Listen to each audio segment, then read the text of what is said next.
Estamos aqui agora para a nossa revisão de dinâmica. Dinâmica são leis de Newton. Só para recordar o que eu falei no vídeo passado, cinemática estuda o movimento sem preocupar com as causas. Aí tem aquela parte que a gente viu de velocidade, de aceleração e aquela equação da distância. Hoje a gente vai focar mais em leis de Newton. E a lei de Newton é estudo do movimento preocupando com as causas. A primeira ideia que a gente tem que ter é do que é força. Força é um produto de interação entre os corpos. Aí lembra que eu falei daquela história do He-Man? Eu tenho a força. Fisicamente falando, isso não faz sentido nenhum. Como eu disse, interagir tem que ter no mínimo dois. E é errado eu falar, fulano é mais forte que ciclano. Eu comentei sobre isso também. Quando o cara vai na academia e faz uma atividade física, ele exercita seus músculos, na realidade ele fica mais resistente, uma vez que força é um produto de interação. Só para relembrar o que eu disse, é assim. Quando um Fusca bate numa carreta, a carreta bate no Fusca. A força é a mesma. Os efeitos são diferentes porque são corpos diferentes. Eu já estou entrando lá na terceira lei, mas era só para vocês entenderem a história do produto de interação e que são sempre iguais. Então, força é isso. Produto de interação entre os corpos. E força é uma grandeza vetorial. Vamos relembrar o que é isso também. Eu tenho dois tipos de grandezas, escalares e vetoriais.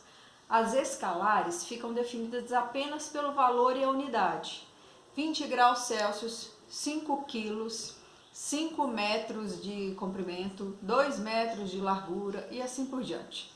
As grandezas vetoriais, além do valor e da unidade, para a informação ficar completa, eu devo dar direção e sentido. Viajei de Manhuaçu a Belo Horizonte a 70 km por hora. Claro que é uma velocidade média, eu não fui sempre a 70 km por hora. Mas eu dei a direção e o sentido. Eu saí de Manhuaçu e fui para Belo Horizonte. Ou então apliquei uma força de 10 newtons. Vertical para cima, horizontal para a esquerda, eu devo dar mais informações para essa informação ficar completa. Toda vez, então, que eu precisar acrescentar direção e sentido, a gente está falando de grandeza vetorial. A velocidade vetorial, a aceleração, a força e assim por diante. Então, esclarecido o que é força, vamos falar sobre a primeira lei de Newton. Parece papo de louco. Mas ele fala que se não tiver força atuando sobre um corpo, ou se tiver e essas forças se anularem, esse corpo vai ficar em repouso ou movimento retilíneo uniforme. Movimento retilíneo uniforme é movimento em linha reta com velocidade constante. Só serve assim, tá? Só serve em linha reta. Então o papo não é tão de louco assim. A gente discutiu isso em sala também. Lembrando, gente, que eu estou revisando, a gente viu isso tudo. Graças a Deus deu tempo da gente ver a matéria. Ficaram. Hoje a gente deu um chute aqui, perdoem, mas vamos lá. Eu estava falando sobre que a gente viu essa matéria toda em sala de aula. Graças a Deus a gente teve tempo, que a gente está revisando. Então, na primeira lei de Newton, o papo não é tão de doido de um objeto continuar movimentando em linha reta com velocidade constante. A gente até deu o exemplo de uma bola sendo arremessada em quadra de areia, por exemplo, e supondo que é sempre com a mesma força que ela é arremessada. A bola anda uma certa distância e para. Se eu trocar essa quadra pela quadra lá do colégio, aquele cimento queimado, ela vai percorrer uma distância maior para parar. Então, na realidade, o que faz a bola parar é o atrito com o chão, o atrito com o ar. Se eu não tivesse isso, ela não pararia, ela seguiria em velocidade constante sempre. Então, daí a ideia de movimento retilíneo uniforme, ser uma situação de inércia. Inércia é a primeira lei de Newton, tendência que os corpos têm em continuar em repouso ou movimento retilíneo uniforme. Eu acho que não é tão difícil assim de entender. A segunda lei é o contrário da primeira. Ela fala que tem uma força resultante diferente de zero. Então, é como se fosse assim. Eu empurro um bloco para a direita com 10 newtons. Empurro esse mesmo bloco para a esquerda com 20 newtons. Então, eu tenho uma força maior para a esquerda. Eu tenho que fazer 20 menos 10, porque eu tenho sentidos contrários. Dá 10 para o lado do maior. Esse bloco vai mover para o lado do maior com uma aceleração. A gente tem aquela fórmula, força resultante é igual a m vezes a, que eu também posso trocar por peso é igual a massa vezes gravidade. A gente comentou aquela questão do Geffiel, que ele fala assim, estou precisando emagrecer, eu vou ir para a Lua. A gente viu que não é bem assim. A massa é a quantidade de matéria presente num corpo. Então, independe se eu estou na Terra ou se eu estou na Lua. A minha massa é 60 quilogramas. Lembrando que se eu for calcular aqui na Terra é 9,8. Se o exercício mandar você usar 9,8 para a gravidade. Se ele não mandar, você usa 10, porque facilita. Então, eu faço 60 vezes 10. 600 newtons é o meu peso aqui na Terra. É a força com a qual o planeta me atrai e é a força com a qual eu atraio o planeta. Ação e reação, efeitos diferentes. Se eu soltar da janela, eu vou direto para o chão. Se eu ficar com a minha mão ali na janela, a terra não vem, porque a minha força é desprezível para ela. Mas são iguais, é um par de ação e reação. E se eu for para a Lua, a minha massa é a mesma, só que eu tenho que fazer 60 vezes 1,6. No caso, vai dar 96 newtons. Olha como que o meu peso diminuiu, mas a minha massa não. Então, no caso dele lá do regime, a massa do corpo dele permanece a mesma. O peso variou, porque peso é uma atração gravitacional. Como a Lua tem menos massa, a gravidade lá é cerca de 5 vezes menor do que a da Terra, 1,6. Isso é a segunda lei de Newton. Força resultante é igual a massa vezes a aceleração. Terceira e última lei de Newton, ele fala da ação e reação. Então, aquela hora que eu precisei definir o que é força, eu estava falando sobre a carreta bater de frente com o Fusca. A força é a mesma, é um produto de interação.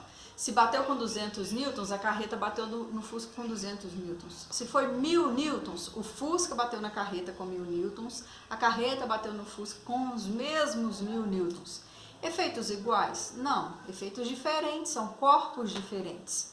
Mas a terceira lei de Newton fala que é um par de ação e reação, que tem sempre o mesmo módulo é valor. Por que ele fala módulo? Porque um é para a direita e outro para a esquerda. Os sentidos são contrários, a direção é a mesma. Se o fato aconteceu na horizontal, vai ser na horizontal, isso é direção.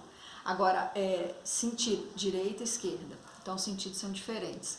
E nunca vão se anular, porque atuam em corpos diferentes. Então, quando eu nado, eu empurro a água para trás. A água que me empurra para frente. Aquela história do burro e da carroça, que ele fala que não vai adiantar fazer força, já que a força é a mesma. A gente viu que a carroça movimenta por causa do atrito com o chão. Mas sim, o burro puxa a carroça com a mesma força que a carroça puxa o burro. É igual no mesmo instante, só que os efeitos são diferentes. Isso, então, é as 3 leis de Newton. Aí na apostila também ele falou sobre composição e decomposição. Composição, vamos supor que eu queira que um objeto vai na diagonal. Eu aplico uma força na vertical e uma outra na horizontal, 2 pessoas diferentes. Aí eu teria uma força resultante aqui. Esse meu exemplo, então, eu chamo de composição. Eu peguei essas 2 forças para virar uma, para compor uma. Não vem ao caso, mas a apostila trabalhou, então vamos discutir. Agora o contrário, quando eu tenho a força aplicada na diagonal e eu quero decompor ela na horizontal e na vertical para eu saber o valor, então seria uma decomposição. Então é isso, a gente já resolveu os exercícios da apostila, a maioria deles, e aí na próxima aula a gente vai falar sobre a correção dos exercícios. Eu vou conferir a página e vou colocar para vocês aqui no vídeo e lá na atividade que é proposta para a sala de aula. Então, gente, como eu tinha dito, hoje a gente vai corrigir a página 167, do 17 ao 20. Eu já tinha marcado isso no bloquinho na sala de aula. Acredito que vocês já tenham feito, por isso eu vou corrigir nessa aula. E na próxima aula, a gente vai falar da outra atividade que eu também passei para a Karina marcar. Eu acredito que vocês foram informados, mas de qualquer forma vai estar lá no WebGIS como a nossa próxima aula para correção. Ô, gente, por favor, vocês têm que fazer o exercício para a gente corrigir, senão não tem aprendizado, né? Vamos colaborar todo mundo, não tá fácil para ninguém, galera. Então, para a próxima aula vai ser a página 168,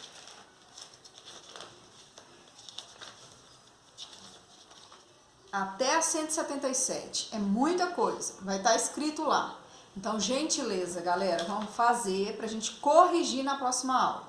E agora, a gente vai fazer juntos a página 167, do 17 ao 20.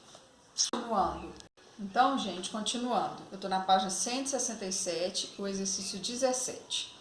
Ele fala assim, uma pessoa apoiada sobre uma balança de banheiro. Que força essa pessoa exerce sobre a balança? Seu peso ou a força com a qual ela se apoia na balança. Como esse peso se compara com a força de apoio na balança? Se você considerar você parado em um banheiro sobre uma balança, nesse caso, a força-peso coincide com a força que você comprime a balança. Então, nesse caso, as forças são iguais. Por que eu estou insistindo tanto nesse caso? Vamos pensar uma situação um pouco absurda. Essa balança está apoiada em um elevador. E esse elevador vai subir ou vai descer. A gente não vai entrar em detalhes de cálculo agora, porque não vem ao caso. Mas só para vocês entenderem o que eu estou falando, se esse elevador sobe acelerado e você está apoiado na balança dentro dele, você comprime mais essa balança. Então você vai marcar uma força maior, apesar do seu peso não ter variado, a sua gravidade ainda é 9,8, que a gente chama de 10 para facilitar. Agora o contrário, esse elevador agora está descendo acelerado. Você vai comprimir menos essa balança, você vai dar um afrouxo nessa balança. Então a força que você comprimiu a balança é menor do que seu próprio peso. Então, vamos lembrar, peso é igual a massa vezes gravidade. É a atração gravitacional que o planeta exerce sobre mim. 60 vezes 10 no meu caso, porque a minha massa é 60. Agora, na história do elevador que eu falei, se eu desço no elevador, se eu subo no elevador apoiado em uma balança, o registro da balança vai estar variando. E, no entanto, o meu peso mudou? Não, meu peso permaneceu o mesmo. O que está mudando é a força com a qual eu comprimo essa balança. Lembrando que o meu par de ação e reação é com o planeta Terra. A Terra me atrai, eu atraio a Terra. Devido a essa atração, eu estou fazendo uma compressão nessa balança. Como eu disse no exemplo do elevador, ela vai variar. Mas resumindo então, no exercício, apoiado sobre uma balança no banheiro, todo mundo parado, chão parado, sei lá no banheiro bonitinho. Nesse caso, a força-peso coincide com a força com a qual você comprime a balança. Então a gente vai falar que elas se coincidem, que elas são iguais.